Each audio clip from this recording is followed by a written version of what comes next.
Jenny Batongmaloue. Do you have a middle name? Yes, Jenny L. Batongmaloue. L stands for Lorenzana.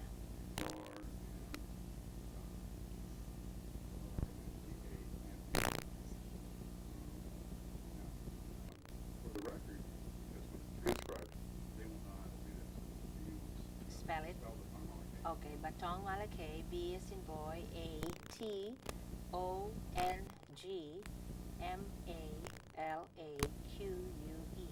13 letters. 13 letters.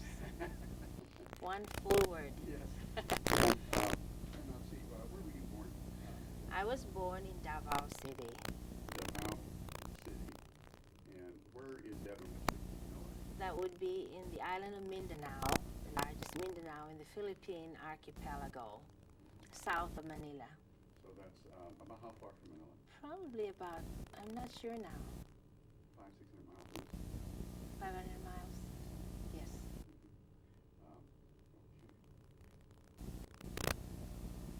Now, and that's where all the problems are going in today. Yes, yes. And now your father's name, what's your father's full name? My father's full name, Erastu, Erasto, Rubio, Rubio, Batongmaloue. Now, is there a name, what is Batongmaloue? Is it Tagalog? A Tagalog word for a huge stone or a boulder. That's called Louis Big Mountain. Yeah. And now, he was, your father was born, do you remember his date and his birth? My father was born on July 26, 1905 in San Carlos, Negros Occidental. Okay, can you describe how that's divided provinces and states and cities? Because San Carlos is a city and Negros is the province. The province. And Occidental is the It's besides Occidental, you have Negros Oriental. Negros Island is divided into Occidental and Oriental. Okay, and it's in the Occidental part, so the island is divided into. Yes. Okay. How big is San Carlos and Negros? I mean, San Carlos, I know the name. I don't know. San Carlos City. So what kind of a town was it like, when he was a kid? Do you have any idea?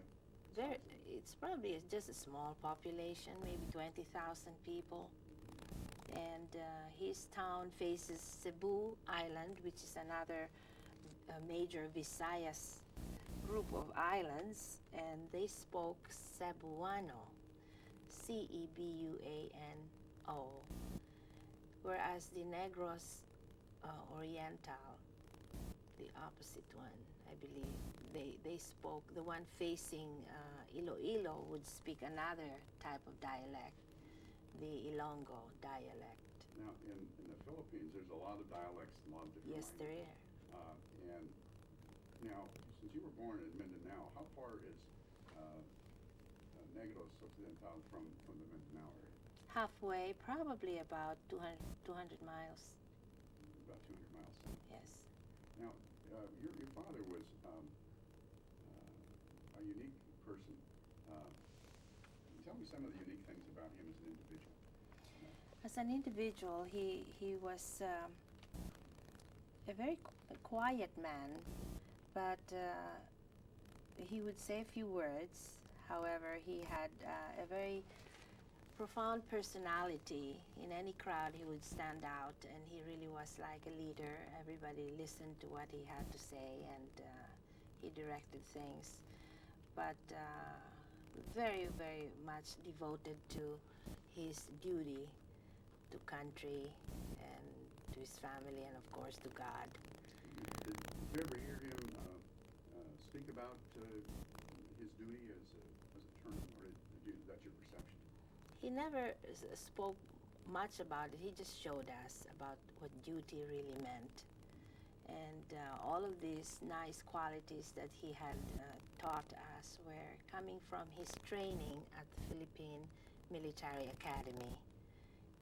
When he... Well, Philippine military, he was one of the first people. When did he, because it was originally constabulary. Yes. Then became, when did he become a student at the Philippine Military Academy? He was, first of all, a teacher, a teacher, and then he decided he would join the Philippine Military Academy, which was, you're right, it's called the Philippine Constabulary. And they had to get some recommendation from the town governor, something like, in order to enter that, and he did. When he got his, at that time, I believe it was 3 years of training, and then he graduated from the constabulary. Later on, it was in 1940, I was told that it became Philippine Military Academy, which is now 4 years. Yes. And when he graduated? He graduated in 1931. 1931. So he'd been out in the constabulary for 8 or 9 years when it was officially changed its name. Yes. Yes. Now, he was a teacher. How did he become a teacher? In those days, early days, you had to take an examination. First, you of course had to finish some grade level. I don't know if he did finish high school, yes. And then he took an exam and he qualified to be a teacher. So he taught history and he taught the usual basic lessons. And where did he teach? He taught in San Carlos Negros Occidental. High school? Or? It was a high school, yes. So he taught all the regular high school subjects? Yes, he did. Remember how long he taught before he decided to go in the military? Very likely it was about 2 or 3 years of this, yes. So he would have been in his early 20s? Early 20s, yes. Now, what was the life like? Tell me, what was the language that, now you weren't born at that time yet? Not yet. So, and where are you in relationship to the family, your brothers and sisters and your mother? They had 7 children, 6 boys and 1 girl. You're the only girl? I'm the only girl. Oh boy, you were spoiled. I don't know about that. Very overprotected is better. And now, your mother, tell me about your mother. What kind of, she was a very unusual woman for her time. Tell me about her. Mother was the eldest of 8 children, and they were in Davao City when my dad met her in a town fiesta. She had a part in the program, dancing a gypsy dance, and my dad was part of the program too. He was with the Philippine Constabulary officers, and they had this, they call it Moro Moro, wherein the Muslims versus the Christian. It was truly very significant today. But anyways, after the program, his eyes kind of fell on this young lady, 18-year-old, and since then on they had been writing letters and ended up getting married in 1935. And so your mother, and what was her name? Her name, Hermie Lorenzana. And that's where you got your middle name? That's where I got my middle name. And that was a family name? That's a family name. And in the Philippines, the middle name is the mother's last name. So that comes from the Spanish? Spanish. Yes. Truly Spanish. So that, and what kind of home life was it like? Now, where were you in the pecking order? Were you the oldest or the youngest? I'm the 3rd in the family. My eldest brother, Louis, was followed shortly after by Ernie, and then I come in. We were like a year and a half apart, and then the war broke out. And then Eddie, following me, was born during the war, just before the liberation. And then 3 other brothers came, Rod, Sammy, and Charlie, post-war. Baby boomers. So you were, now Louis was, how many years old? Louis was 1936, 4 years older than me, and Ernie too. So you were born in 36? I was born in 1940, 1940. January 3, 1940. And Ernie, your older brother? And Ernie, my older brother, was born in 1938, February So a couple years older 1938. than you. A couple are older. And now, when you were as youngsters, what was family life? Now, you were still were you in Davao at that time still? At the time of the war, the No, outbreak, just when you were growing up, you were 1940. The war was starting practically. You were just a 1 or 2 year old, so your whole experience would have been during the war. Louis, not to him, would have been around 4. yes, Louis would be around 4. I've spoken to Louis about that time. Can you recall what your brother or your brothers Yes. told you about what it was like before the war? Be- You've only experienced the war itself. You know, before the war, they were pleasant memories. In fact, we had some pictures which I still have to locate, where they were a happy family. The only picture that I can gather is this one that I have in my hand, found in the diary of my dad. Can you show it to us? May I show it now? Yes. Oh yes, and that's me when I was let me see, 1.5 years old, just Where are you? before the outbreak of the war. That's you there. And then who are the other people? There's Mom, and then there's Louis, and there's Ernie. And so the first 3. The first 3. Yeah. The first 3. And that was taken about when then? That was in This was 1941? exactly taken on. In fact, he said here the first is Louis, 6 years and 1 month, and the second is Ernie, 4 years and 10 months, and the third is Jenny, 2 years and 5 months. This was on June 30, 1942, when he finished this little diary. And those photos. Now that diary. Tell me about that diary itself. Why is that diary important to you? This diary is so important to me. A month after my dad died in 1995, I was going through some of his stuff, and somehow, and this was in a garage full of stuff, and somehow this little diary just kind of fell into my hands. And when I started to open it and saw his picture first, and then I saw my picture, and I said, gee, that's how I looked. And then I started to read his diary, which is written in pencil, and it told the whole story of the war memories. He entitled it War Memories. And it started when he was recruited or inducted in the United States Armed Forces of the Far East, to the time that he was released from the prisoner of war camp to be assigned to Davao by the Japanese officials. Being an officer, he was assigned to do his job as a peacekeeper in Mindanao. But in between these pages comes a story that I had never heard before, uttered by him, and it truly gave a great impact on me, and saying, I wonder why he had kept it from me, especially from me. I knew that he and my 2 brothers, Louis and Ernie, were very close, and they corresponded to each other, and he shared a lot of his military history to them, but they're both gone now.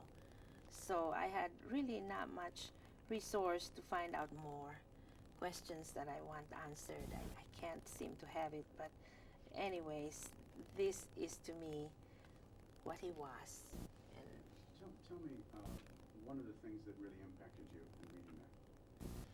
one of the things that impacted me was that why is it that he was denied the benefits from the Veterans Administration? All I know is that when he came to this country in 1975, he was accompanied by my brother Ed to go to the VA, and he wanted some health benefit coverage. And the VA person there said, so which branch are you? And he said, USAFE. And the response was, well, USAFE, never heard of it. And besides, you don't qualify. And so my dad just turned around and never set foot in the VA ever since, and never talked about it. He just didn't want to talk about it. So At that time in 1995, I was beginning to have a big sense of here's wave upon wave of veterans coming to this country because of a law of President Bush that if you can prove with your discharge records that you belong to the United States Armed Forces of the Far East, you can come to this country and be a citizen. And so I said, wait a minute, how does that connect with my father now? And they are all in the same United States Armed Forces of the Far East. They were connected in that war and fought for the American flag, and they were denied the benefits because of a rescission act that said, for purposes of benefits, those services are considered null and void. And so that is when I got myself truly involved in finding out more as to the truthfulness of this diary, and it is so true. And as I would interview veteran after veteran, telling them that I needed to know where they were and what did they do and whether or not this was truly a real story, and they said yes, we were there, and you would see them even now when they relive these stories still having tears in their eyes, and I can understand that they have truly have been discriminated against. What else can I say? Well, tell me about now the Philippines had been U.S. territory, and therefore the residents of that territory is U.S. citizens. Precisely what they said. Can you tell me about that time? What happened? In 1898, when the Spanish-American War occurred, Spain ceded the Philippines to the United States, and now the Philippines became the first territory of the United States, outside of the United States. All the citizens there were all part of the United States government. It was that way until the outbreak of the war. There was a law that set forth saying that in 1946 that the Philippines should be given their independence. But before that, it was given the Commonwealth of the Philippines. So at about the time of the war, this was Philippine Commonwealth under the United States of America. So basically, all the citizens there were United States citizens too. As a matter of fact, they were going to process several of them to come to the United States as such. A few of them came through, but the rest, somehow the door fell. I mean, the locks were down, and they said, no, you're not. And so history proves that during the occupation, it was kind of put on hold. Well, now, so the Commonwealth of the Philippines was United States territory. Yes. Its residents were all U.S. citizens. Yes. And what was the government like? Were they all Americans, or police officers, and American Army all over the place, and American governors and American mayors? What was it like? Was it self-governed, and how did that happen? The Philippine Commonwealth had its own government based on the United States government. They had a president, and they had the executive office. They had the different departments, the justice and legislative, and they followed closely the workings of democracy. So it was a civilian form of government. We had a fiery president in the person of Manuel Quezon, and he was able to articulate the needs of the people at the time, wanting to try its independence. And so they were preparing for that eventuality. At the time of the outbreak of the war, there was the executive order from President Roosevelt on July 26, 1941, that mandated all the Filipino soldiers conscripted to the United States Armed Forces of the Far East. The following day, General MacArthur sent his own letter stating that the established United States Armed Forces of the Far East would include each and every Filipino soldier at that time and was going to train all the young Filipino men. They were conscripted for that war. The result was 200,000 of them were conscripted in that war. And they were, as I recall, it was something like 50,000 a year or every 6 months were being trained for 6 months as reservists.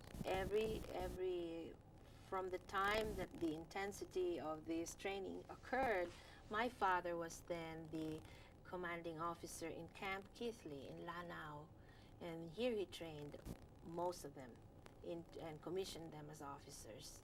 So he was then a training officer. He was a training officer, yes. And was it infantry training? Infantry, yes, infantry.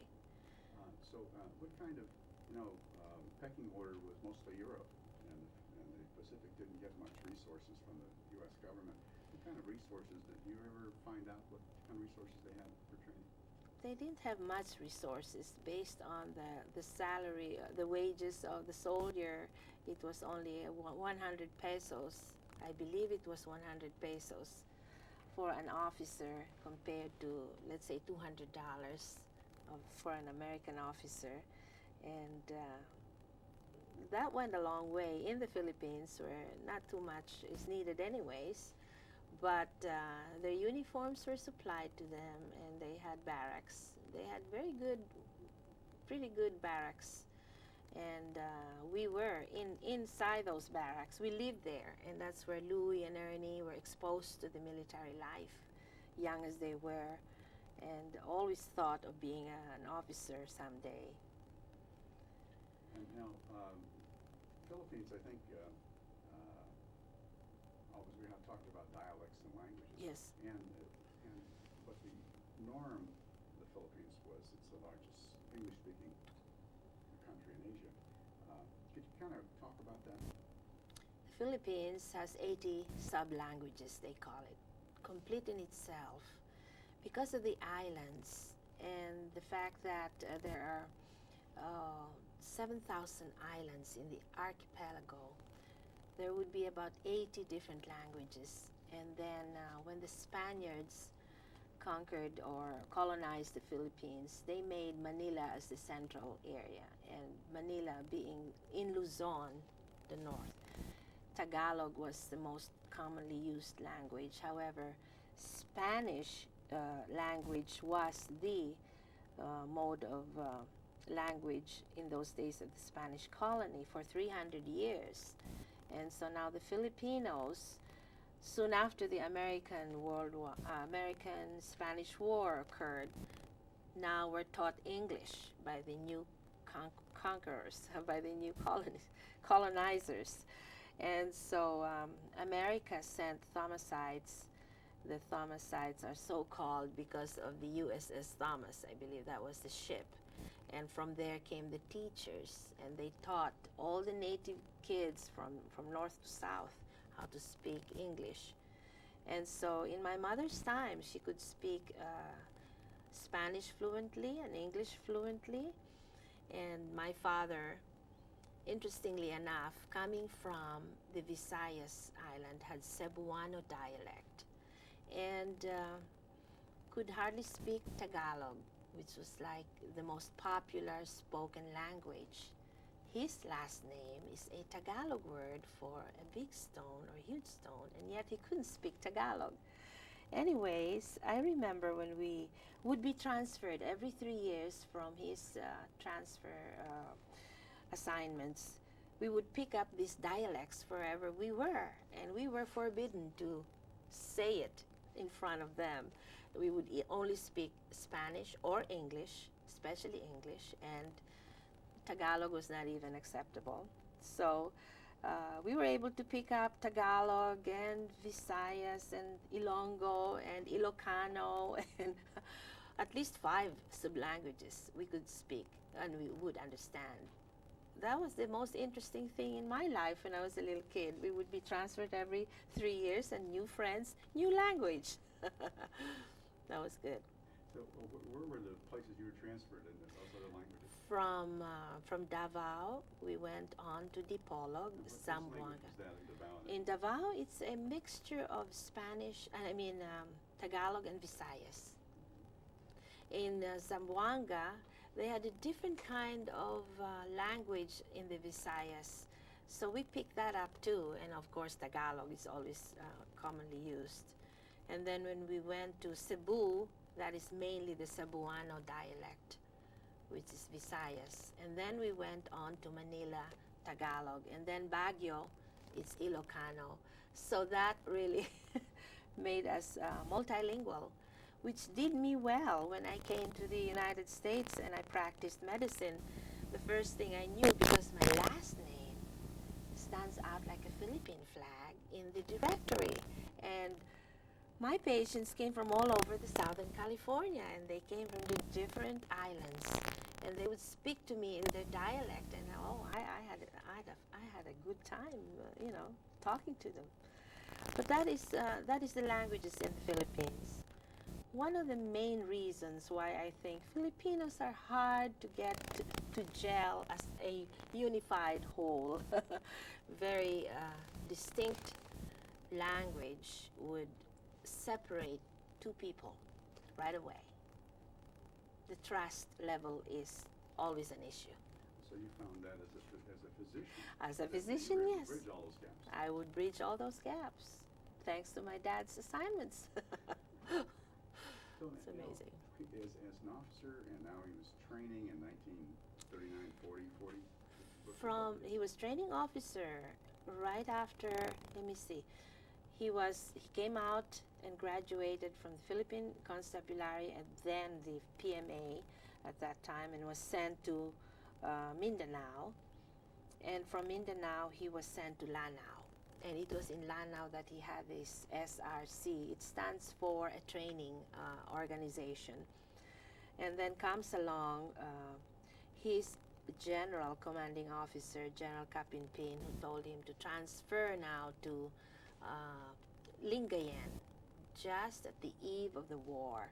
They had intelligence at that time that told them that there might be a war that will soon be imminent, and they were to prepare. And so this was July 26th when they received that order from President Roosevelt and General MacArthur. And my dad was trained under General MacArthur himself. So he had a chance to experience him personally? Very personally. And was that in Manila personally? Or, in Manila, in Lingayen personally.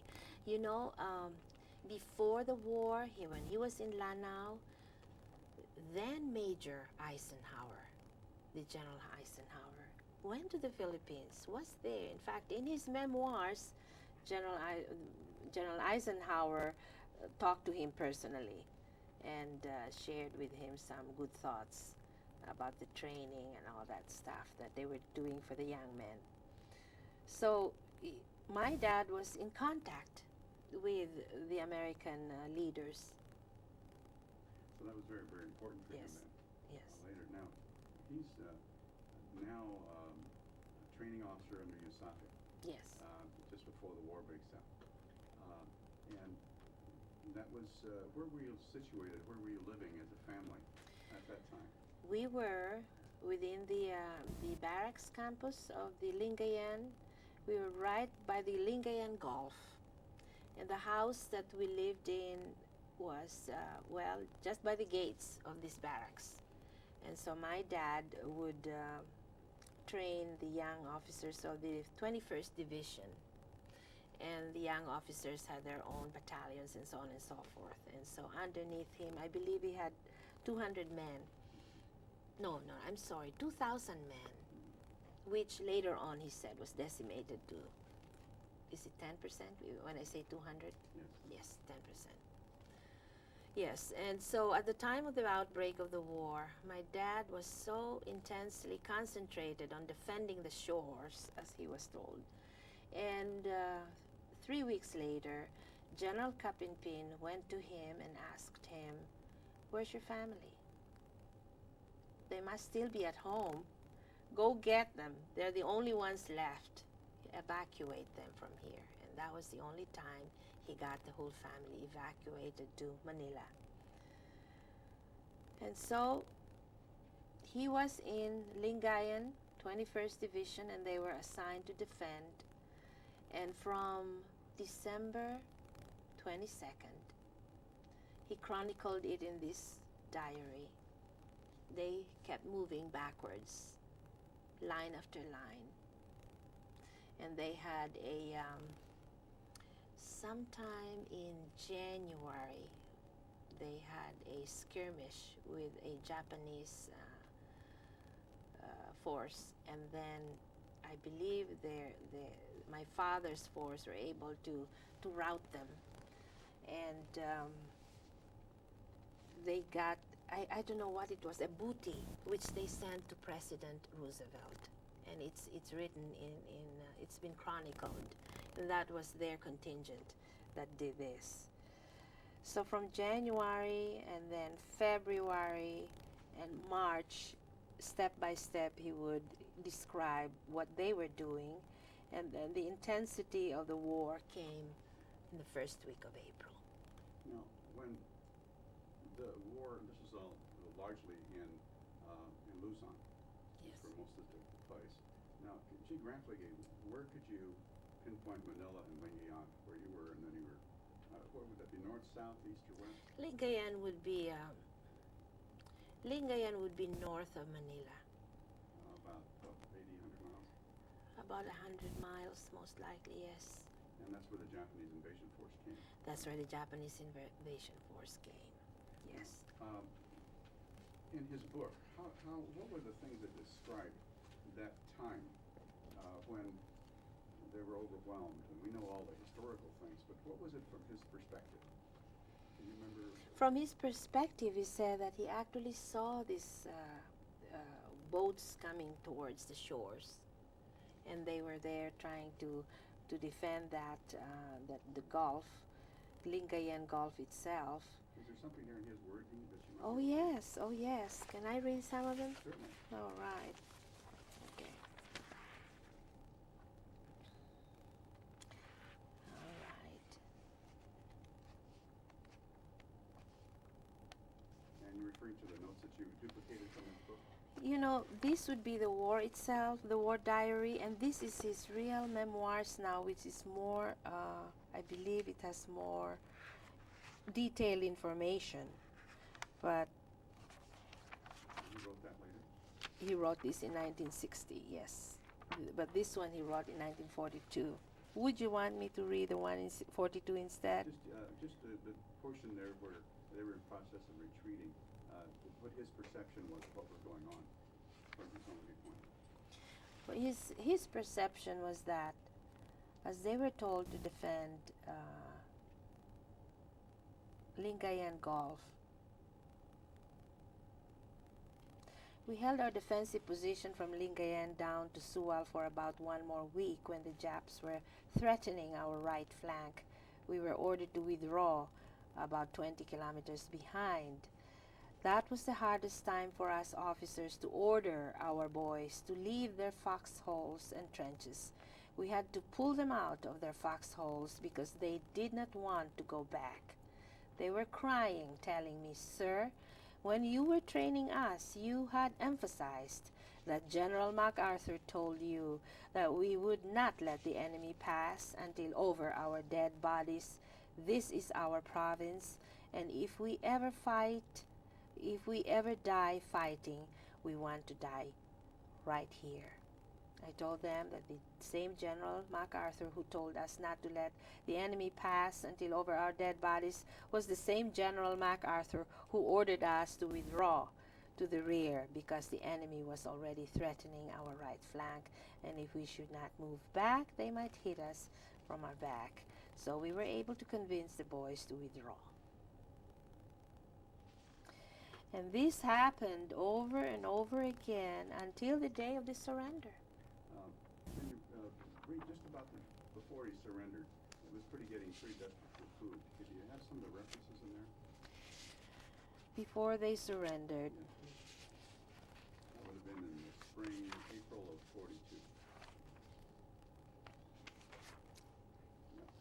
also, while you're thinking about that, Jim, what are some of the things that impressed me about this whole Filipino effort was it really bought time, and because it was so hard fought,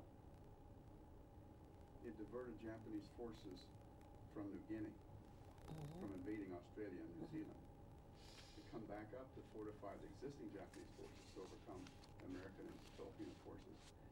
How did your father respond to that lull and then the extra fighting that took place in February or March in that area when food really became scarce?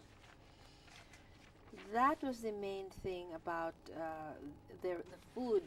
The food was the issue. They didn't have enough of it, and they were malaria ridden, and then they were ridden with dysentery, eating just about anything they could get their hands on. And here it says, okay, this is interesting.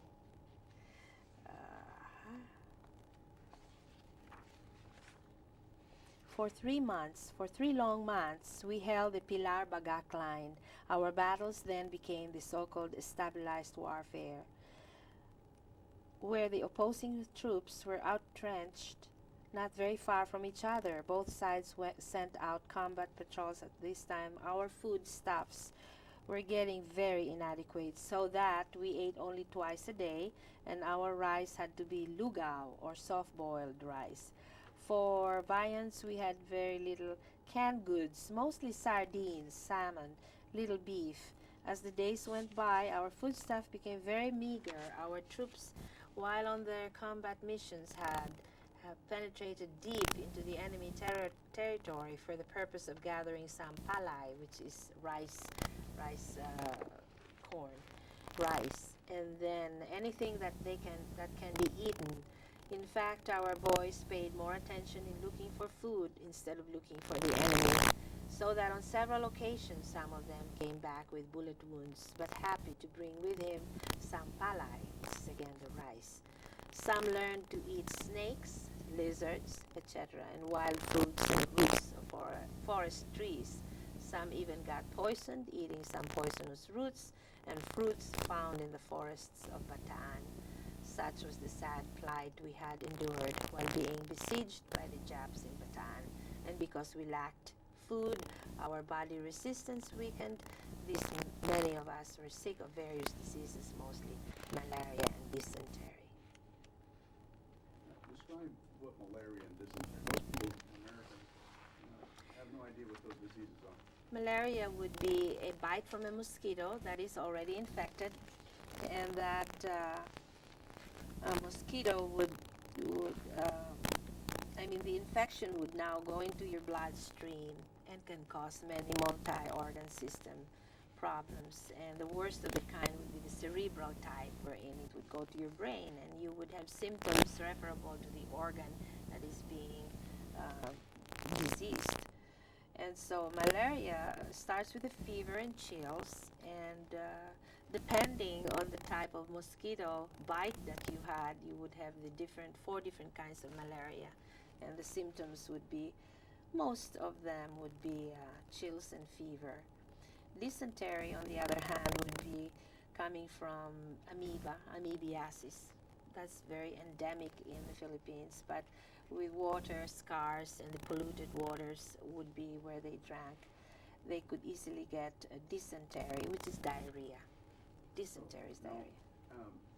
So chills and fever is a lot more than just the flu and malaria. Yes. How intense would those combinations be on a person who's already doesn't have much food?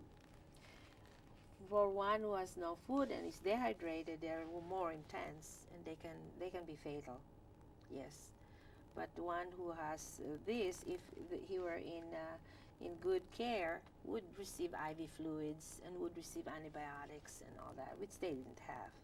So most of them had this kind of problem that already decimated their lives. Did you find that part that you wanted to know?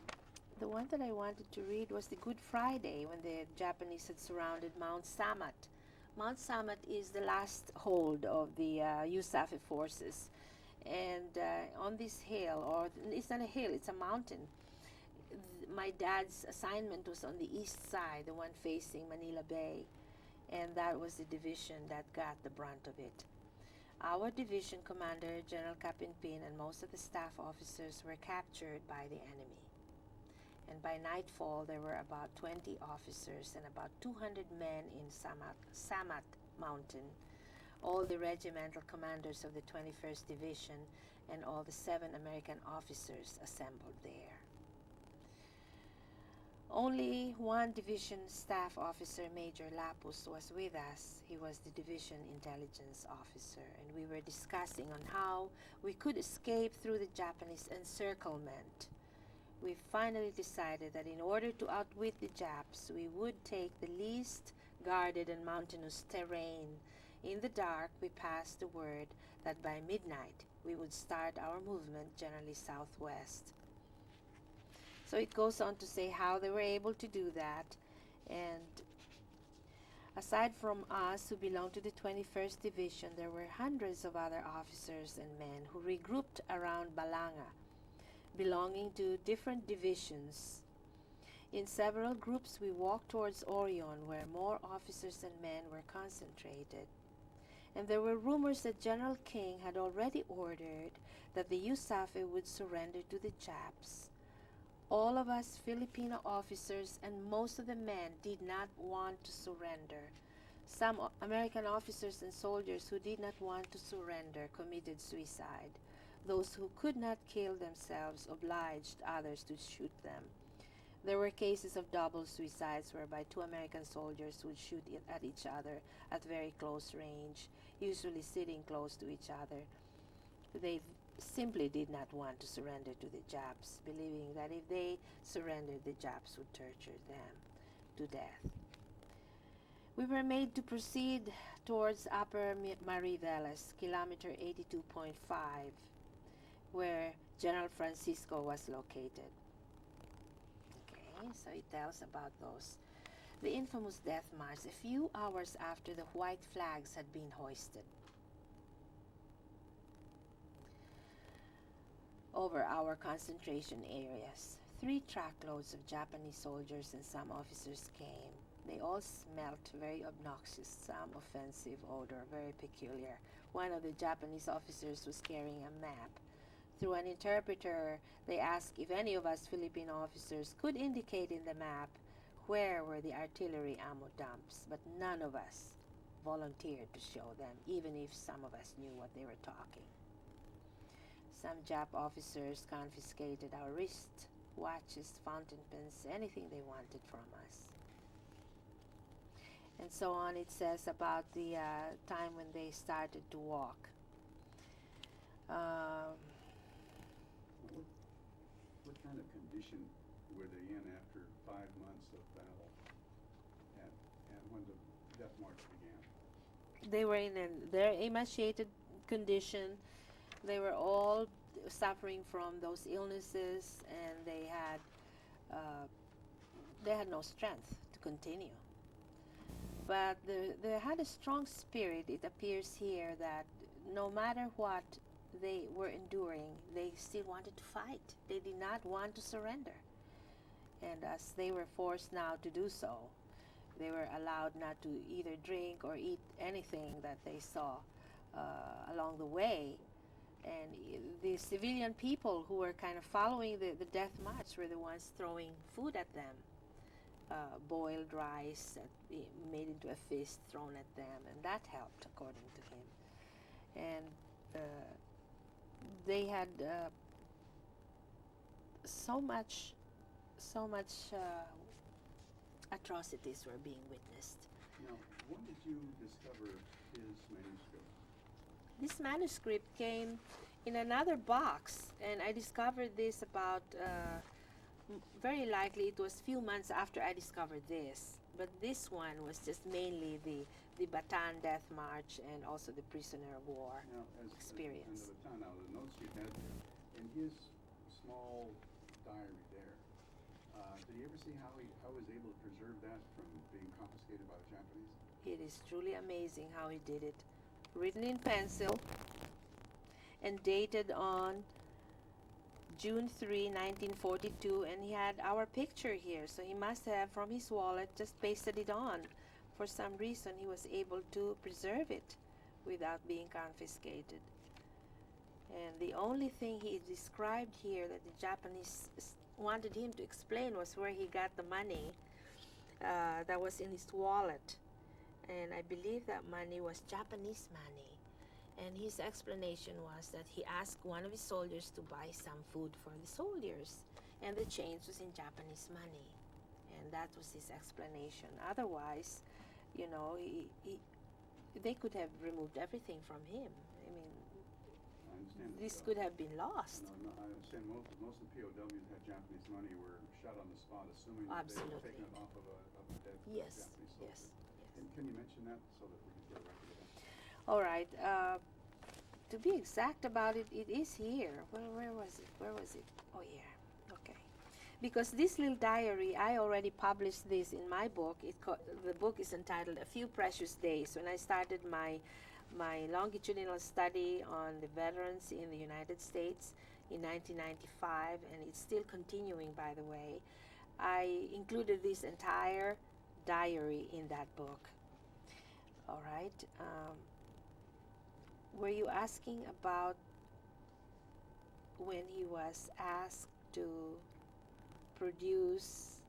Yeah, why he had to say that? All right. Most of them were killed if they found Japanese money on them. Hold on 1 second. Okay. Issue that most of the prisoners who had any Japanese money or anything Japanese were almost killed on the spot. So how your dad got out of it is, I think, interesting, but I think more importantly, from his diary, how he might be able to explain that. I remember when you mentioned that you remember reading that. Would you like me to read it? Yes, please. Okay. Now, and so let's start where, now are we on another tape? No, 10 minutes to go. Okay, we're in the last of tape one of Dr. Jenny Batongmaloue. We're at West Los Angeles College, and today is the 28th of June 2002, and it's now about, what time is it? 1:36. 1:30, my. So if we can continue, Jenny. Okay. This is now at the time of the death march itself, and it says here early the following morning there were several tracks and one train upon which we were loaded. I was among 50 to 60 men who were loaded in one of those freight trucks that brought us to Camp O'Donnell, Kapas Tarlac. It was about 8:30 a.m. when we got into this big concentration camp. There were already several thousands ahead of us.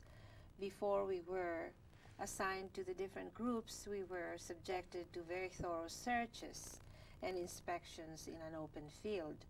When one Jap officer opened my wallet, he saw some Jap notes among those of the Jap bills, all amounting to 4 pesos and 60 centavos.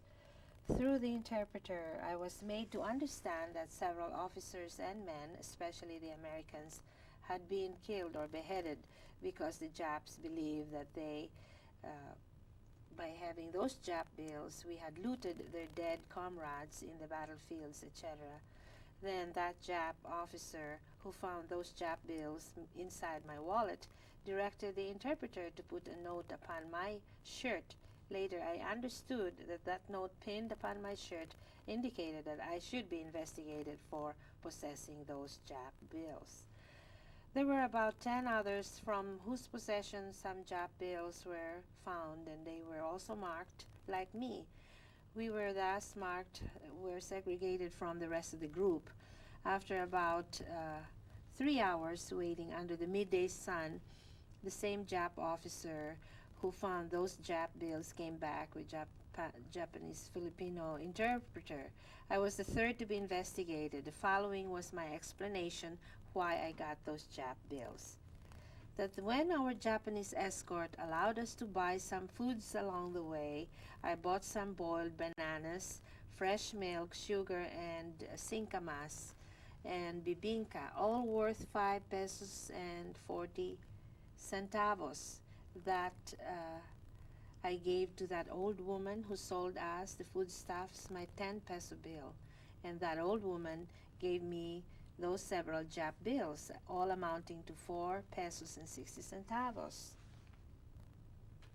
Frankly, parenthesis, those were all lies. I had just to make that alibi to save my neck. And sure enough, that Jap officer believed what I said, and the Jap Filipino interpreter who spoke in Tagalog told me that I was very lucky to escape severe punishment, perhaps death penalty. The truth about those Jap paper bills was that every time our combat patrols came back from an encounter, some Japanese patrols, they brought to us some Jap notes which they had looted from the Japanese dead people. We officers were fond of collecting things Japanese for souvenirs, not dreaming that it would cost us our lives. There were 2 instances about the illness. Yes, I think the issue of, explain the issue of malaria and the dysentery. Average person doesn't have any idea what those mean. Mhm. And as a physician, I think the issue of severity, when we talk about chills and sweating and things of that, temperature and all that, and how severe it is, I think the intensity, and then couple that with dysentery, and how these people were pretty much decimated by nutritional cutbacks. And I believe your dad had some of those chronicles in there. He says here, I myself nearly died of a queer sickness one midday while I was with some doctors supervising our men on the water details. After a very hot morning sun, there was a torrential rain that fell. I did not seek shelter, but continued supervising our men that night. I had very high fever. As there were no medicines available, my ailment got worse. Day after day, our several doctors could not do anything to treat me. That was very peculiar with that sickness was that whenever the sun rays would hit any part of my body, arms, etc., as if there was fire burning my skin, then I had cold perspirations.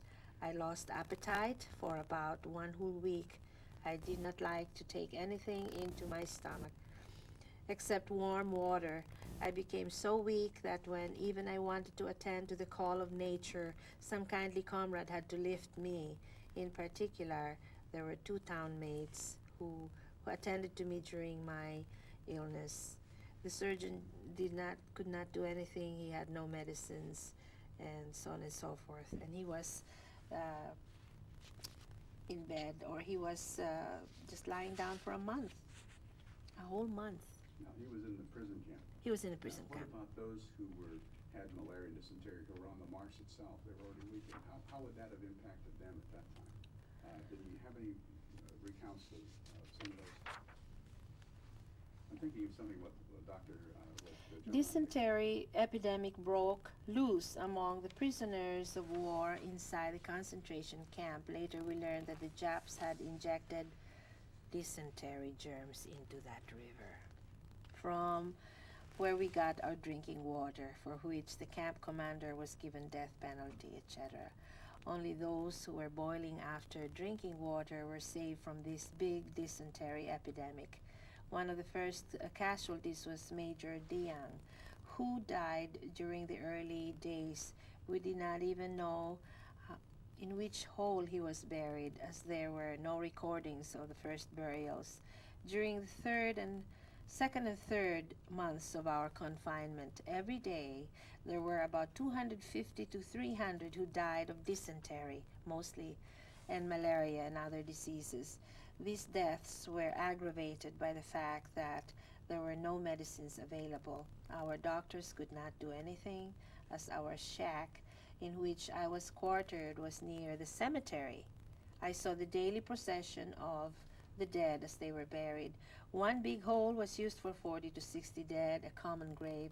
From morning till night, several burial details would pass by our Kogon shack. For me, that was the real death march. Not when we were forced to make from Bataan to Capas Tarlac. From the records, about 35,000 of us Filipinos, POWs, died and were buried in Capas concentration camp. That's too much, isn't it? The condition among the American POWs was more deplorable. They were not given as much food as the Filipinos. Sometimes, instead of giving them clean rice, they were issued palay, which is rice grain. And the poor Americans roasted these pieces of palay and ate the roasted or popped rice, including the shells. There were some Americans I saw eating grass found on our yard around the huts. Even if we wanted to give them food, the Japs prohibited us from doing so under penalty of death. Too much. I think they did it worse for the Americans.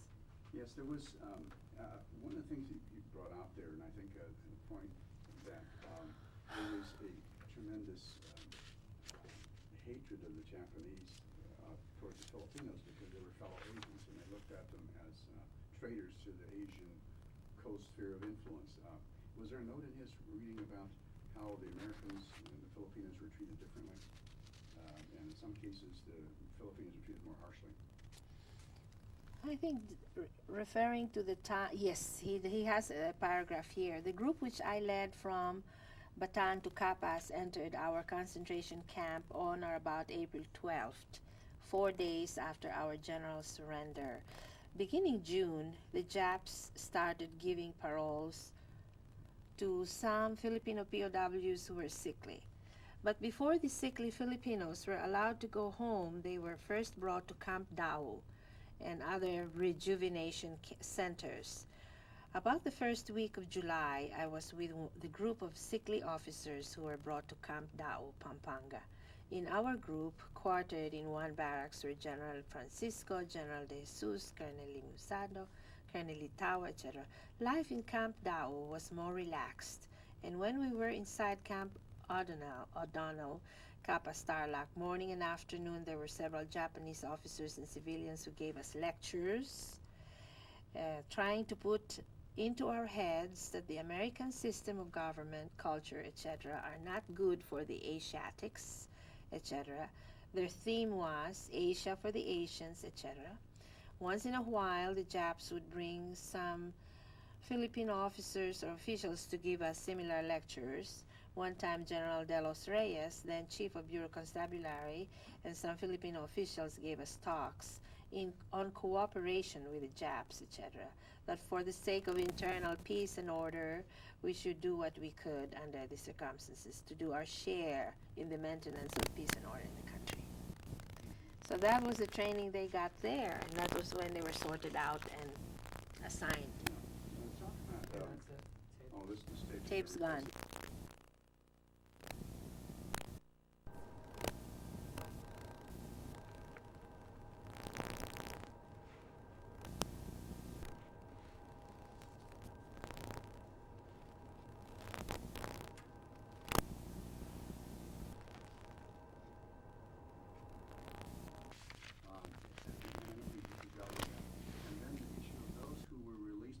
Was so bad to their families, but they really held hostage. The whole family held hostage in case if they left to work for the guerrillas. So I'd like to deal with that issue, and I know that you mentioned that that's a big issue, and most people are completely unaware of that. Find some left there.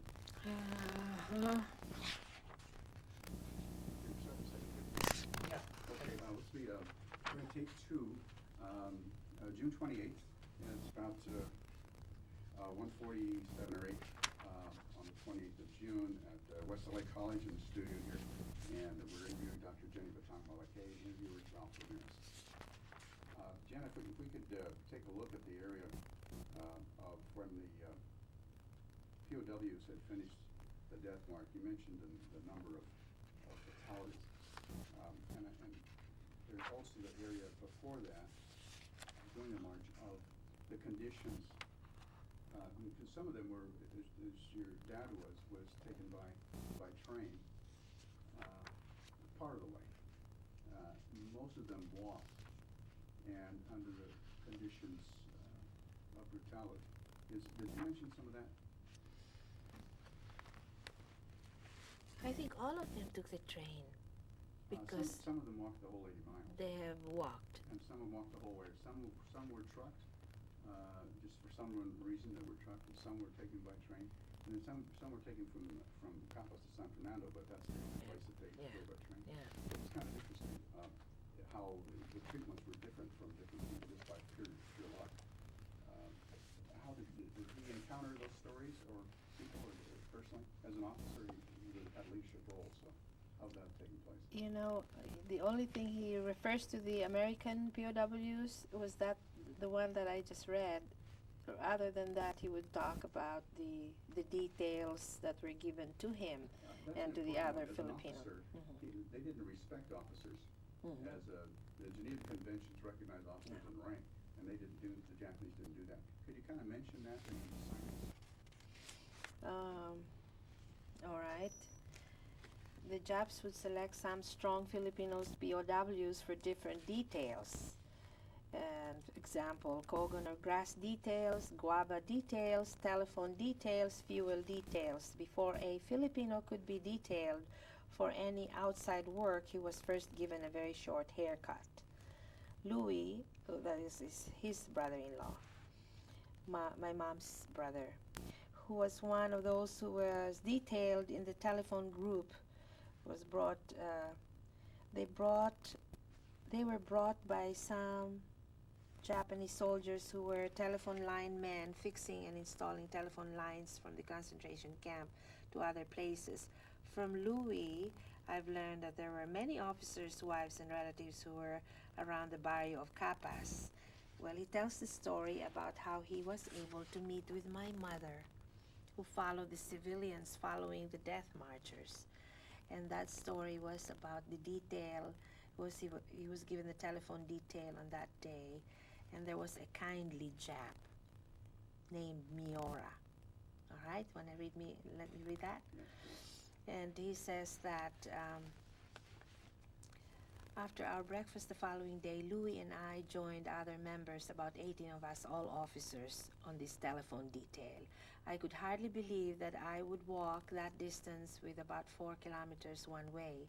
That kindly Jap Miura, knowing that I was just convalescing from 2 months' ailment, did not give me any hard work most of the time.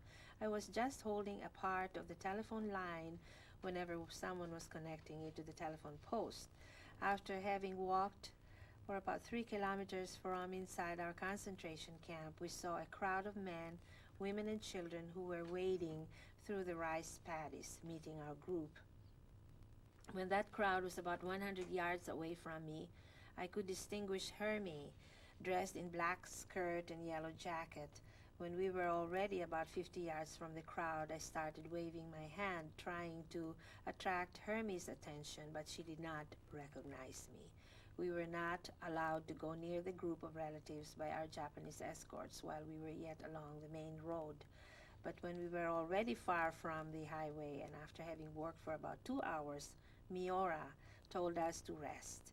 Then the crowd that followed us were allowed to go near us, and whenever Miura was assured that the men and women were relatives of the POW, they were allowed to sit together under shady big trees.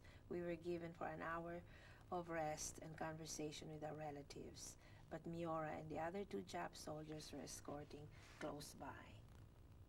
This is when they first met. He did not say much about the Americans because he was more concentrated about his surviving that POW.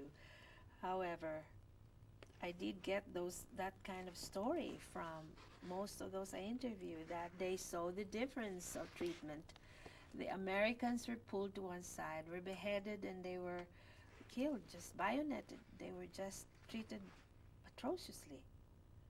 And the Filipinos, for some reason, were sort of segregated, and then they still further segregated them from officers and enlisted men.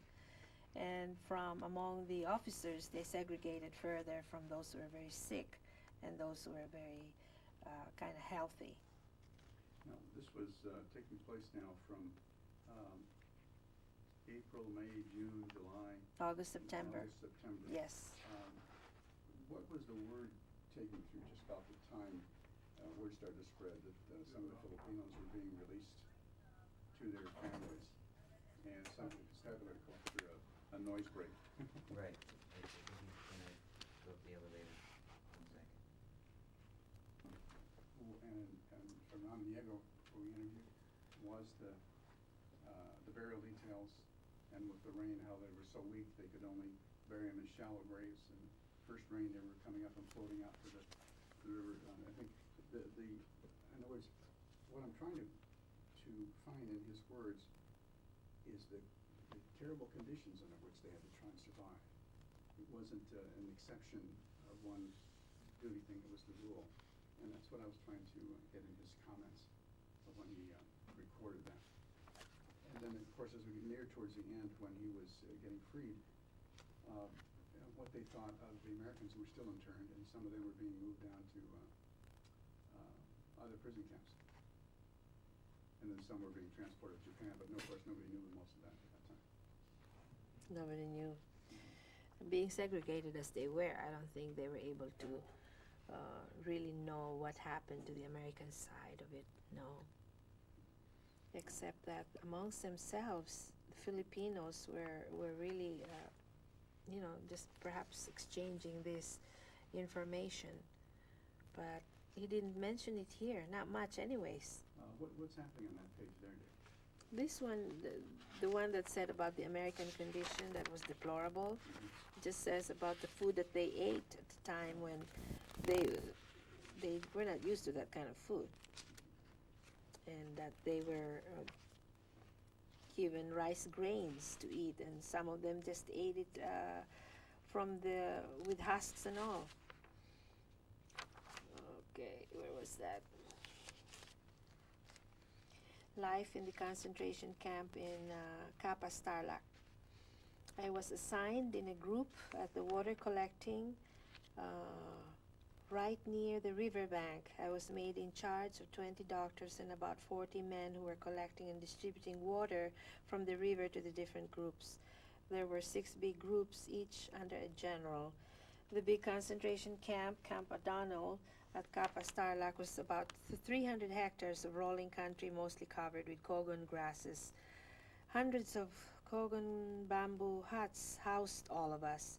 There were about 70,000 Filipino war prisoners, and there were about 17,000 American prisoners of war who were segregated in one section of this big concentration camp. The Filipinos were not allowed to communicate with the Americans, and vice versa. And that's when epidemic broke loose. I read that earlier. And then he talked about the queer sickness that he had, and then the condition of the American POWs was more deplorable. And that was about the only paragraph there. And then he described about the details and the occasion when he met my mother first time. And then he described about Camp Dao, which is the training of officers. Now that was a camp where he was a training officer before the war. No, Camp Dao was selected by the Japanese for the training, Pampanga. Now Pampanga and where they were, Camp O'Donnell Tarlac, is really about, perhaps it's about, 100 kilometers? They're not too near each other. I mean, 2 provinces. So they were brought to Pampanga, and that was where the training occurred. And there were 300 of them, the officers who were trained for Bureau of Constabulary duty. Okay, and this Now, is... did he say how they were selected? They didn't say about how... I was with a group of sickly officers who were brought to Camp Dao, Pampanga. In our group, quartered in one barracks, were the General Francisco de Jesus and Colonel Lizardo and Litawa. And they were more relaxed in Camp Dao, inside the camp, rather than inside Camp O'Donnell. Okay, this is where that brainwashing occurred in Camp Dao. And what did they call it? It's called the, where was that now? Rejuvenation Center. Gosh. Rejuvenation quote centers. All right, and so after about a month in Camp Dao, I was with a group of all the PC officers who were taken to Gagalangin Barracks, Tondo, Manila. So, to Manila. There were about 300 of us who were being trained for Bureau of Constabulary duty. The commandant of the school was Colonel Natividad, executive officer, and for about 1 week we were training in that school. Colonel Natividad called me and Major Monso to his office. He told us that they needed one qualified officer to run the Bureau of Constabulary Training School for Baguio and another for Davao City.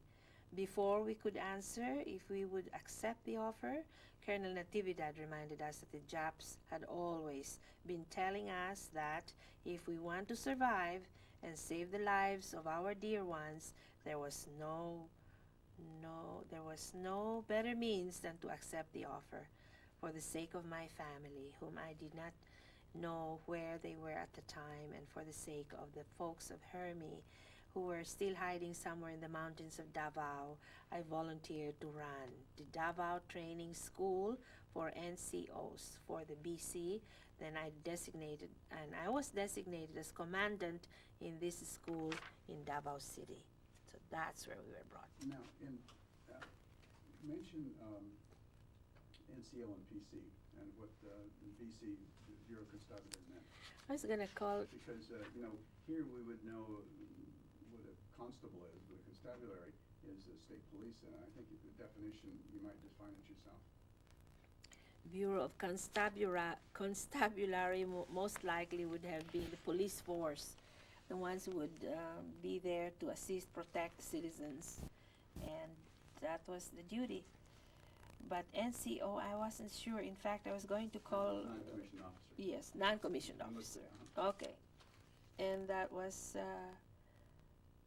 they called it Bureau of Constabulary still at the time of the Japanese occupation. In addition to my duties as commandant of the BC Training School for NCOs at Davao City, I was also designated as Provincial Inspector, equivalent to Provincial Commander of the provinces of Davao and Cotabato, with headquarters in Davao City. So I had to maintain two offices, one as commandant of the training school, my office at the College of Immaculate Conception, and as inspector for Davao and Cotabato. My office was at the lower floor of the provincial capital of Davao City. And so there's where he told about the time when the transfer was being officiated. Okay, so Now, that was when? September, October 42? September 42. 1942. 42, yes. And, September 42. Now, what happened in the period, now he was there as commandant of training, and how long was he there in that kind of situation? From In the training there at Davao? the Was that- training in Davao, Yeah, how long was he there? What 42 until the liberation So of, he did that for, yes, until 44. And Mindanao was the first one that received the bombing from the Americans, because Mindanao was truly infested with all of these Japanese, and nearer Australia. So my aunt would tell me that every 2 o'clock in the afternoon they knew already what was happening. The planes would just, cloud the skies, and all the bombs would start falling. And this happened in September of 44. It was in October 20 that MacArthur landed in Palo Leyte, a month later. But we were already into that liberation force. now you were born in Mindanao, and your In family, Davao. was a lot of family still there? in Lots of Mindanao? family there. My grandparents, my mother's family being large, were all there, and that's the reason why he was assigned to Davao. He had two choices, either Baguio or Davao, and he asked for Davao. And apparently he really had quite a high rank assigned there. he tells about how he he has a whole story here. Oh dear. How I played with the Japs as senior inspector, Bureau of Constabulary. But before that was our travail from being transferred from Manila to Davao City. The family, meaning my mom, my two brothers, and myself, my grandmother, and two housekeepers were in Manila, and to be brought to Davao was in itself an experience. So he told General Morimoto for him he was to take command directly. Asked for a kempetai. Kempe is one of the soldiers of the Japanese, to bring my family, to escort my family from Manila to Davao. And the Kampatai is like the NKVD. They were the political and military counter-espionage forces. Is that right? Yeah, the NKVD. Is that what? A bit equivalent. So what do you call the soldier? I thought it was No, kempetai. they were considered just infantry at that point. Kampatai was the political arm. Is that right? Yeah, that's why they were very lethal. That's why they put them in charge of your dad. They didn't want to get him to escape. That's why they put him in charge of him. Wow. That says a lot. In other words, they were concerned that he might escape. Oh, And absolutely. That's why they escorted him. Now, mention that. Now, you were there at that point. You were just 2 years old. I was 2 years old, So 1942. you would know what was going on. But Yes. your brother was 8 and one 6 or 5. So They could, yes, I they. think you mention some of those things as you read what he was mentioning. Well, it says here,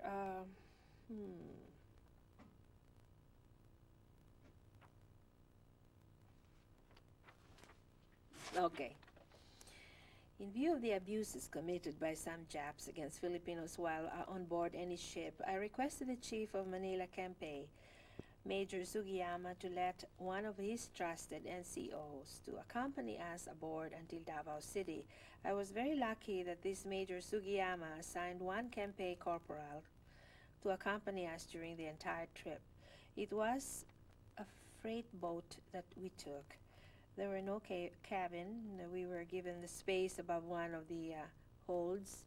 Mama Lola, my grandmother, Mami, my mother, Louie, Ernie, and Jenny, then the youngest, and two housemaids, Maria and Magdalena, and their brother Teodoro were with us. It took us 22 days from Manila to Davao City aboard this freight boat, which today would be 3 days. The food served us were awful. The poor children could hardly swallow them, seaweeds, which were tough like raw rubber. Why it took us 22 days was due to the fact that our boat did not follow the regular route, as there were already some American submarines lurking around under the Philippine seas. The Japs took all precautions to avoid the submarine torpedoes, so that instead of going straight, our boat followed the coastlines of every island along the way. Once in a while, the boat would go crazy zigzags and circles, etc.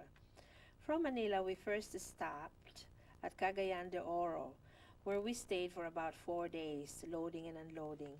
Under escort of Corporal Camacho of the Kempe, we were able to go around town, brought some foodstuffs, visited friends, ate at the residence of Governor Artadi.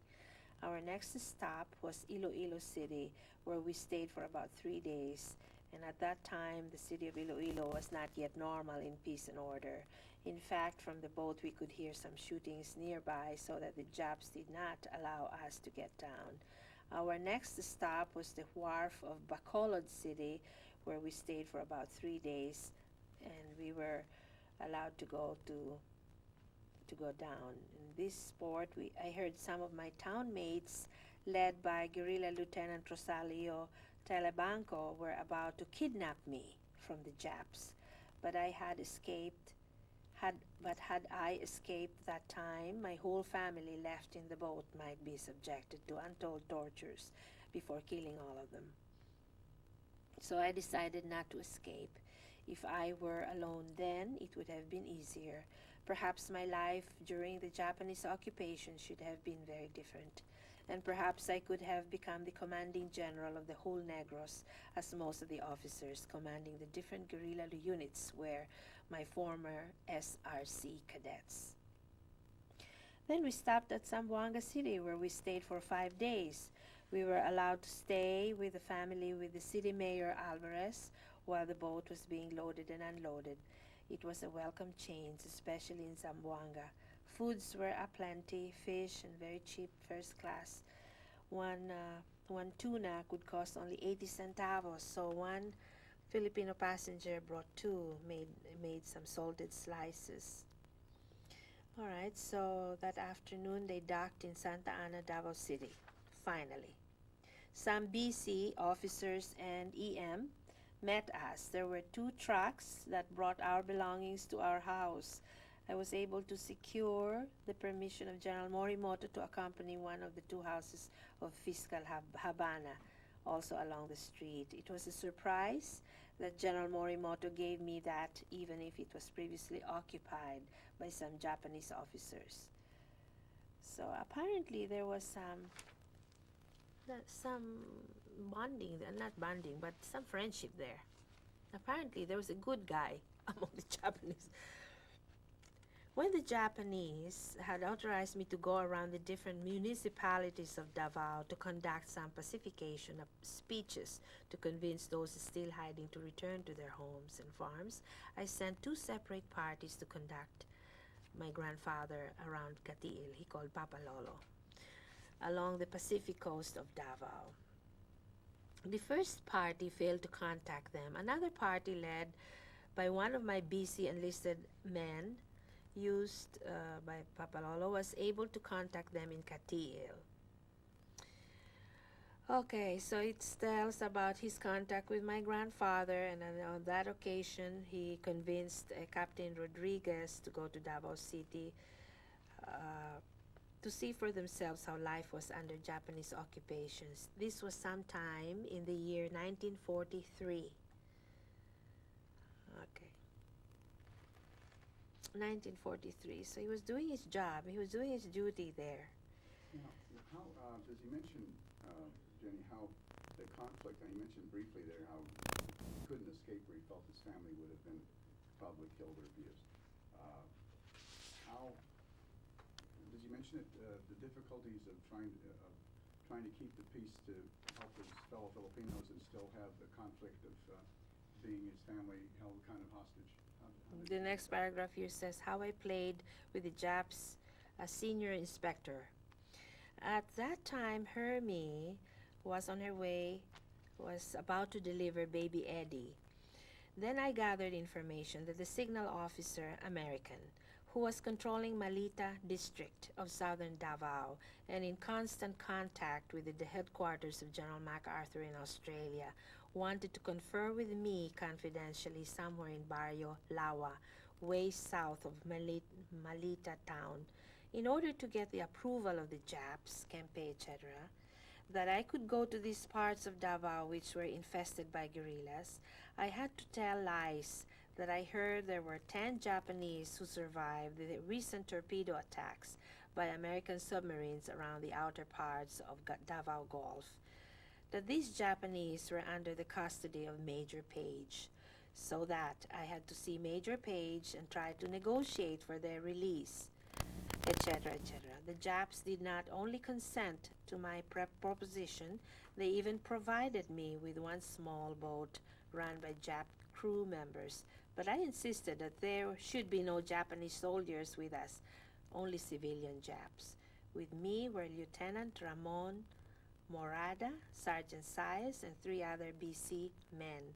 The first night, we went with the family of Mr. Maruya in Talagotong. Early morning, we took the 2 barotos, which are 2 boats, towards Lawa. I was at the one baroto with the 2 BC men. Lieutenant Morada was in another baroto. We paddled towards Lawa.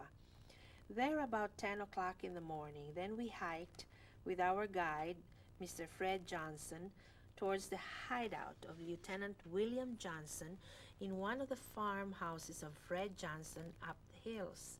When we were nearing the boat When we were nearing that house, I was surprised that about 10 men, all fully armed with carbines, automatic rifles, stood up from their hiding places on both sides of the trail.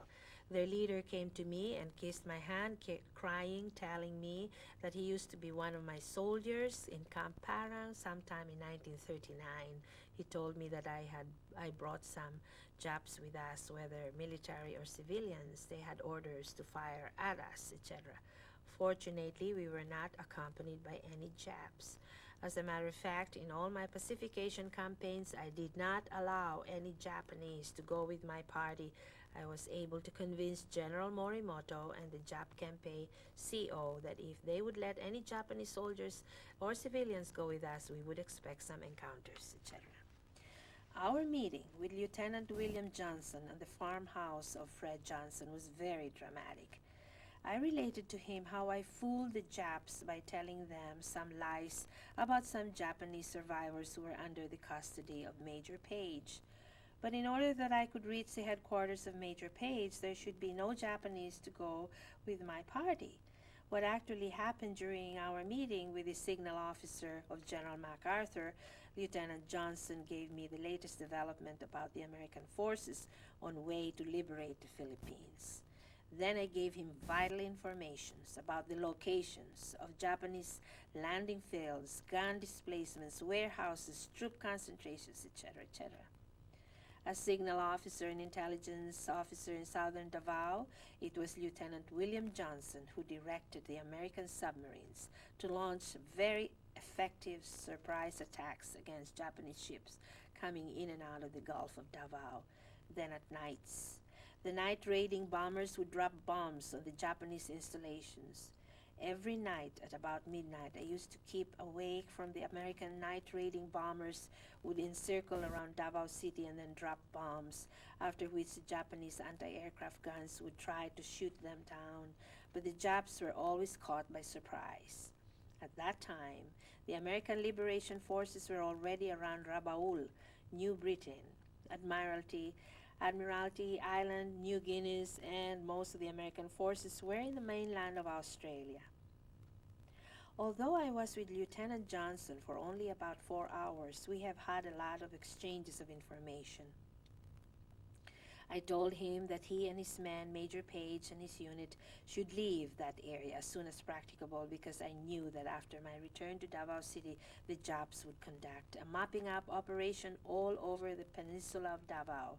As to my alibi to work for the release of the supposed 10 Japs who were under the custody of Major Page, we agreed that when I returned to Davao City, I would tell the Jap top brasses that when I reached the headquarters of Major Page in the mountains of Upper Barrio Lawa, Malita, the 10 Japanese survivors of the torpedo attacks against the Japanese transports had already been evacuated towards Cotabato. But the truth was that there were no alive Japs that the men of Major Page had ever saved. A few days after I returned to Davao City, the Japanese Navy and the Japanese Army conducted a big mopping up operation all over the southern peninsula of Davao, but all the men of Major Page and Lieutenant Johnson were already far away, safe and sound, atop high mountain ranges, perhaps enjoying the big show of the Japs.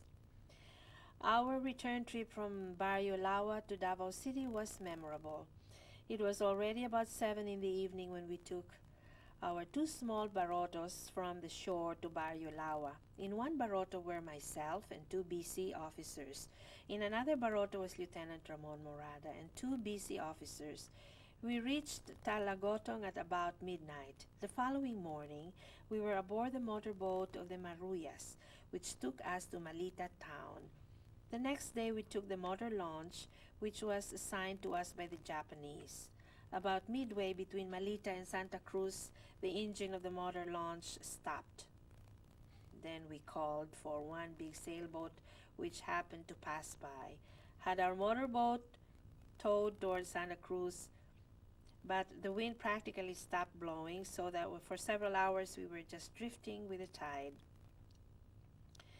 There were 2 small boats of fishermen which finally brought us to the town of Santa Cruz, reaching there about 10 o'clock in the evening. We took 2 carretelas, rigs without springs, from Santa Cruz to Davao City, a distance of 41 kilometers. It was the worst ride I ever had, rough roads, etc. At about sunrise of April 9, 1944, we reached Davao City. And this was the day my brother Eddie was born. So he tells about how guilty he felt that he was not around her. That same day, I arrived at Davao City from my supposed mission around southern Malita. I reported to the Japanese Kempei the results. They were apparently satisfied with my explanation, and so they started preparing for the general attack and mapping up operations against Major Page and Lieutenant William Johnson and their guerrilla units.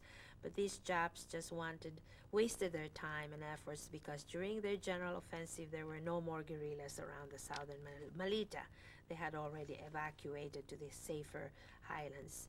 After this big operation of Japs around southern Davao against Major Page and Lieutenant Johnson, the American planes that raided Davao became more intense. Radio KZEI, San Francisco, USA, announced that the American Navy and the Liberation Forces were then nearing the island of Mindanao. This is now the liberation. This is the time of the invasion of Mindanao. One night of September 1944, the Japanese Kempei assembled all BC officers at their barracks. They told us that all BC officers and enlisted men should prepare to follow them towards the mountains of Kalinan. Although they did not frankly tell us that they were evacuating away from Davao City, we gathered that the Americans were nearing Davao.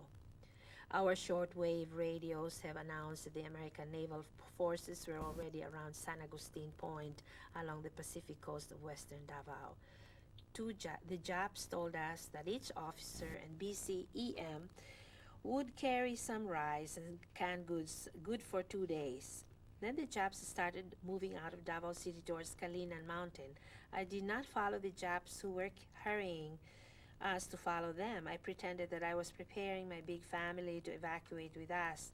There were some officers and BCEM who followed the Japs that night. Then I assembled the following officers at our residence to discuss confidentially what to do: Captain Roa, Lieutenant Melocoton, Lieutenant Pichon, Lieutenant Nunez, Lieutenant Husi, Lieutenant Maceda. At first I planned to bring my family towards Moncayo, so I instructed the driver, Villagracia, to fix one track of the Japs, which the Japs had left nearby, but this track would not move until morning. We abandoned our plan of going towards Moncayo, which was a blessing, because had we gone towards the place where Major Laureta, the bad guy, and his lieutenants might have imprisoned and killed us, details to be discussed later. Finally, we decided to follow towards Kalinan, but we purposely did not go with the bulk of the Japs. The following morning, while my officers and I were trying to meet at our office, suddenly several U.S. big bombers dropped plenty of bombs all over Davao City. Most of the houses were aflame. I saw one Japanese officer, scared like a rabbit, brandishing his sword, shouting in inarticulate words, and he dove into the ditch, and he saw swarms of Grumman fighter planes that started strafing and bombing all over the city. When I saw huge fires around the vicinity of our house along Anda Street, I shouted at my officers and men nearby, and we rushed towards our place. Almost all the houses around our home was aflame, but only Governor Kimpo's house and ours did not catch fire. Perhaps Lieutenant William Johnson made good use of my informative sketch of Davao City I gave him during our interview. Upon reaching our house, I saw the folks starting to throw our furniture and family belongings into the yard. Most of the folks were inside the 2 air raid shelters we had made near the house. Suddenly I saw several dive bombers, U.S., bombing all over Davao City. When I saw the house of Nen aflame, Nen is my aunt, the sister of Mom, I rushed towards that place. Along the way, I met Ernie, my older brother, rushing towards our house but calling for his brother Louis. He told me that Louis was still at Tita Nen's house, which was directly hit by the American bombs. I met Louis by the roadside as he was emerging out of the air raid shelter under the house occupied by Nan and her family. The kitchen and half of the house were demolished by the bombs. Fortunately, the air raid shelter where the folks took cover was not hit. I gathered all the folks who were all in terror and took them to our house where all the clan had assembled for any eventuality. With one truck that was left by the retreating Japs, the car for the provincial commander, it took 3 trips to haul all the folks and whatever family belongings we could bring to Barrio Tugbuk, about 16 kilometers from Davao City. In the barrio of Mintal by the roadside, I saw Major Matsusaki, second in command of the Kempe Tai for Mindanao. Lieutenant Colonel Nagahama was the chief of the Mindanao Kempe Tai. I told Major Matsusaki that I was evacuating my family to the forests of Tugbuk Barrio, which was only about 300 yards from the main road. I chose a small islet which was completely surrounded by the Tugbuk River and the irrigation canal. So he knew the territory. Boy. This islet was dense with coconut trees and big trees and thick bushes. For about 6 months, my family stayed in this place. We put up a temporary shack made out of salvaged lumber materials from the houses destroyed by American bombs in Davao City and along the road of Tugbuk. Aside from my own folks and immediate family, the following were with us, and then he mentions them. Then came our big problem of foods. I made good use of that islet under the coconut grove by plowing it myself and planted corn and peanuts, kamote, which is sweet potatoes, and vegetables. In all my life, I never had a chance to plow, so that during the first day of my plowing, the furrows were crooked and the plow would sink and get out of the soil. Louis would lead the carabao and would make our furrows more straight. Then both Ernie and Louis enjoyed riding the harrow and add weight and etc. Very and then we harvested in 3 months corn and later vegetables, and that's what made us survive. So when you was, that was really a separation now from the Japanese. The Japanese had retreated beyond it. Yes. So now you were not under Japanese control at all at that point. Yes. How did he mention how the family was functioning, not only foodstuffs, but Americans were now hitting Mindanao, so just south of there, Davao. That was in September, October. of September, 44. October. Yeah. Yes, before the big wave. Now you were 4 years old. I was 4 years. 4.5 years old. 4.5 years old, yes. Do you remember any of that yourself personally? I do remember. Oh, I do remember running, to the shelters, and he had not mentioned, but my mother kept on telling me this story, and that is the miracle of our lives. We were by the shore, I think, of that islet. And one afternoon, the women were doing their laundry and the children were playing, and we saw bushes there moving like this. And we were saying, I wonder what this is. And not the rest there was no wind. And pretty soon, we could see the eyeballs with these bayonets sticking out from the bushes. And we knew that they were there. And we just ran to our mothers, and then my mother knelt right there and spread her arms and said, "Oh God, let it rain." This was 5 o'clock in the afternoon. The clouds just became dark. The rains fell like torrents. And now the water began to rise, and it began to rise. And of course, whoever was on the other side could never cross that torrential river. And so that saved our lives. The following morning, this was, I think, just before we were evacuated. The following morning, in front of us, by the beach, was the chickens and pigs and all foodstuffs from above that was thrown down right there in front of us. And I said, if anything else, we were really chosen to survive. Because What did your mother tell you about that? she just said that it was not her telling me. It was all my aunts, my grandparents, and everybody that said that your mother has the power to call on heaven when we needed to, to save our lives, she would just kneel down and pray, and just the response was so quick. And the second time, and I think it's mentioned here, when my father now was picked up after all this travail, the Japanese ran after him. Did you mention now the Japanese were still trying to counter? Yes. And They were still trying to get to us now. They were really wanting to eliminate us, liquidate us now. They knew that that island was full of Filipinos. I think 200 families. My dad was the leader there. They were not really after him. And somehow or other they did get him. They were ready to put him out in the field for execution. And Mother just knelt down again and just prayed. And here comes the American dive bombers right on top of us, and the Japanese ran away. That was it.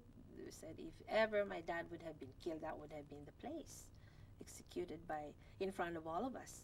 But well, it seems like somebody up there wanted him to live. But how now? He was being executed. Why was he being executed? Why would they have wanted to execute him at that point? Very likely they may have suspected already that he gave them information. He gave information, vital information, to somebody because of his going around the field doing his duty and then asking them not to give Japanese escorts. And anyways, the tragedy of our family was just one, and it is in this paragraph. One sad incident happened with the husband of Tita Nen.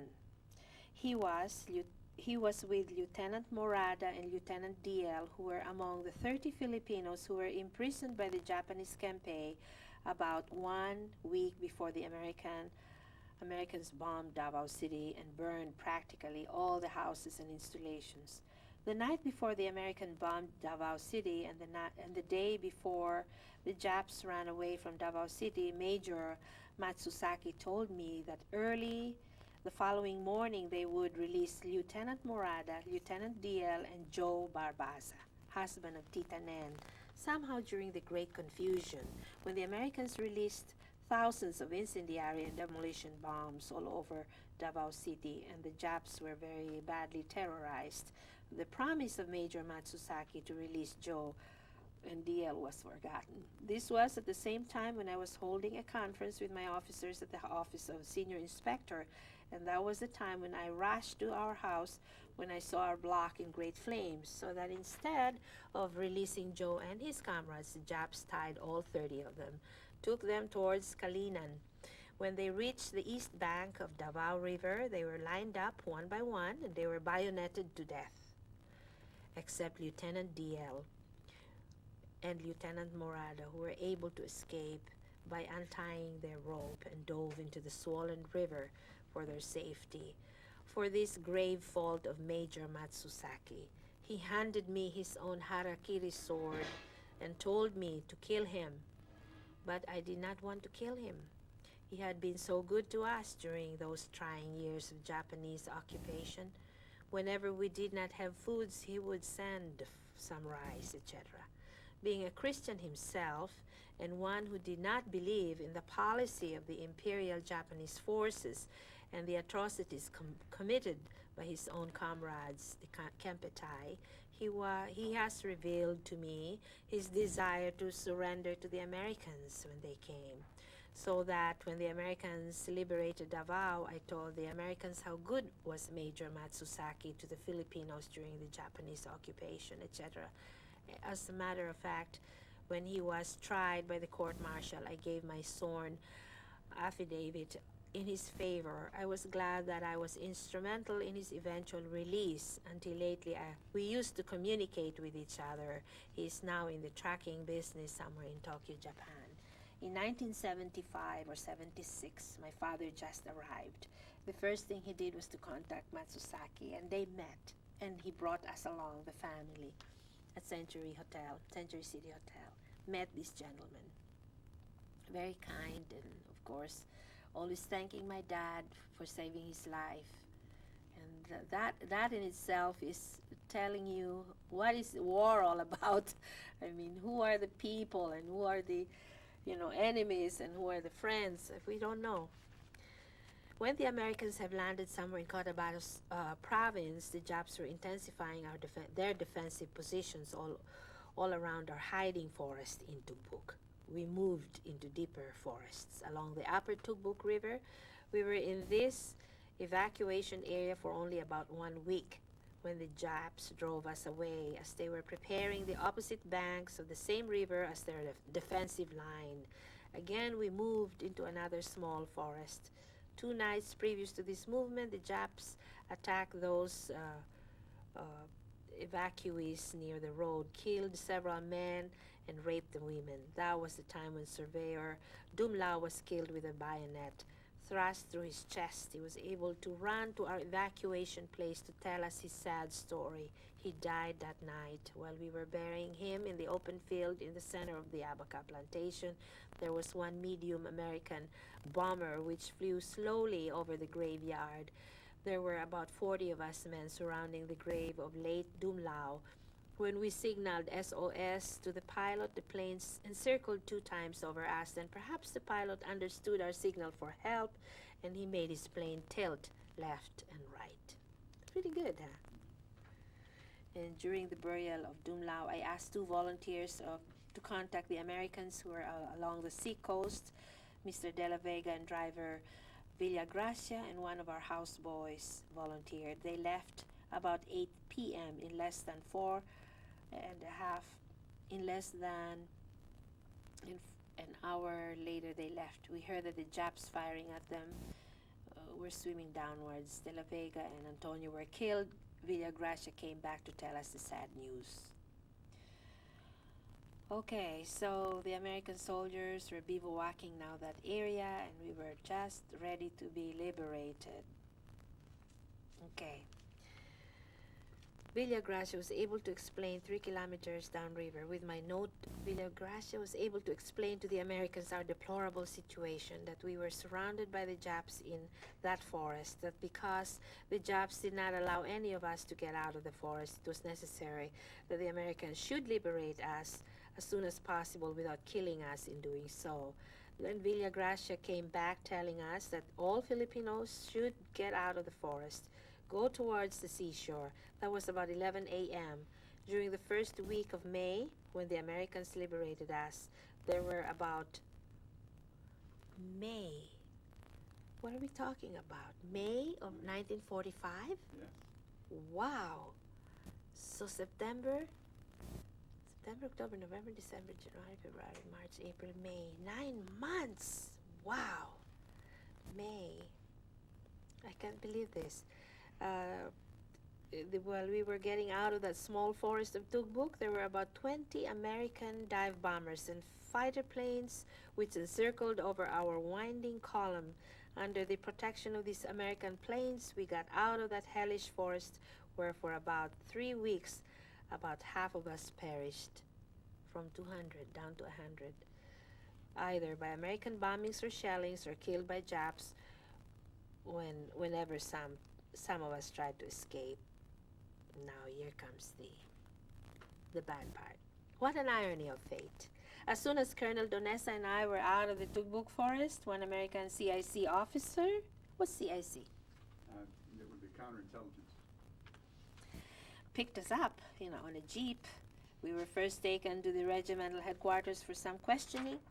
Then we were brought to a big house in Daliao, Toril, where other Filipinos, about 100 in all, were confined as prisoners of war. I learned later that the guerrillas under Major Laureta had accused all these Filipinos who worked with the Japs as Japanese collaborators and considered as traitors to their country. All provincial and city officials, among whom were Mayor Obosa, Mayor Danzon of Santa Cruz, Governor Sensuat, old Datu Sensuat and their brothers, all BC officers, Colonel Donesa, Captain Roa, etc., etc., were concentrated among the other Filipinos who worked with the Japanese Kempetai. On the other side of the compound, some 200 Japanese officers and EM were concentrated. Then some American officers subjected me to tortures and indignities in their efforts to let me tell them the locations of Jap gun emplacements and other Jap installations. I told them what I really knew, but they were not satisfied. After the American officers got tired of whipping me with pistol web belts, they called up some Filipino guerrilla men to whom they gave some pieces of sugar cane, which were used to whip me all over my body. I got a cut on my forehead caused by the metal part of the pistol belt. I got plenty of bruises around my body, big welts caused by the belt and sugar cane. They brought up one German mestizo from Samal Island who accused me as being a traitor, etc., etc. Then I got very ill of cerebral malaria. At first, I just felt some headache. I asked for some aspirin from Major Denson, who acted as our medical aid man. Then I became unconscious. From those who witnessed my actuations during these cerebral malaria attacks, the following were recounted. After I got unconscious, I wanted to jump through the window, complaining of severe headache. Several comrades pulled me back into the house. Then 2 American MPs were summoned to put me under control. But even those 2 husky American MPs could not hold me down. I was so strong. I was then taken to the U.S. base hospital along the seashore of Daliao in order to calm me. The doctors had to give me injections to put me to sleep. At first, the doctors diagnosed my ailment as epilepsy grand mal. Hour after hour, they injected me with penicillin. Gradually, I got well, but I was put to sleep for about 70 hours in order to calm me down. One morning, after about 70 hours put to sleep, I woke up wondering why I was surrounded by my wife and some relatives among the American doctors. Then I remembered and told them the following dream. I died. I was on my way towards heaven, climbing flights of stairs accompanied by several angels. While ascending these flights of stairs, I was continually looking back at several beautiful cities below the clouds. Then the gate of heaven, I was met by an old man with long beard. He signaled me to stop. He told me nicely, holding my shoulders, "Do not enter this gate yet. Look down below those people. They want you back to them." Then he led me downstairs, back towards earth. Then I woke up, and the first thing I heard were the sounds of waves, as the Army Emergency Hospital was along the seashore. To be able to relate this brief dream as stated above, it took me half an hour to remember, and with all my relatives and wife around me. So there. Now, at this point, he was considered a collaborator. He was considered a prisoner of war at that point, right? Yes. Now, it took a long time for him to be exonerated. How long? This was 1945. And it's the liberation of southern Philippines. And the war wasn't completely over yet. And the Philippines hadn't been liberated completely. But he was a prisoner of war now of the Americans. Yes. How long did it take in your own estimate? And you've done evaluations Yes. of this. And I read some of the communications you had with Commodore Alcott. Yes. Tell me about how that knowledge now affected you and how that is still an issue. And it's been 45 years. I could never understand when he immigrated to the United States, upon my insistence, the family's insistence, that we were all here, and what was the use for him being alone in the Philippines. We said, "Come join us and be an American citizen like all of us are now." He wouldn't say a word, and this went on until 20 years later when he died. He never became an American citizen, but he was an immigrant. He never did say a word, and now I understood. But he was very, plus the fact I think that he had that rebuff at the VA. I thought maybe that was it. I mean, what was the sense of being an American citizen if many times over he's been denied that?